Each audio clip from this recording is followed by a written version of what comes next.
এই জায়গায় আবার উপরে 3টা। গাছগুলো দেখতে সুন্দর লাগে মাশাআল্লাহ। আর এখানে আমি একটা স্নেক প্লান্টের গাছ থেকে একটা স্পাইডার প্লান্টের গাছ থেকে কতগুলো প্লান্টের করছি। অন্য টপের এই যে ছোট যে শাখাগুলো বারো, অন্য টপে জাস্ট মাটি দিয়ে একটু এই জায়গায় বসাই দিবেন। এই যে এগুলো আটকা গেছে, এগুলো গাছ হয়ে গেছে অনেকগুলো। এগুলো প্রতিটা চারাই উঠে অন্য টবে দিলেই হয়ে যাবে। আবার এই গাছের গোড়াতে দেখেন কি সুন্দর একটা গাছ হয়েছে। অফজাইল্ড প্লান্ট নাকি কি জানি, ওইটাই মনে হয়, কিন্তু এইটার পাতাগুলো অনেক বড় বড়, অনেক সুন্দর হয়েছে। এই যে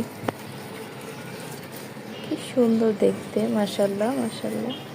কি সবুজ, এগুলো আগাছা নাকি কি গাছ এটা আমি জানি না, নাম জানলে বলবেন। অফজাইল্ড প্লান্ট যেটা ওই যে ফায়ার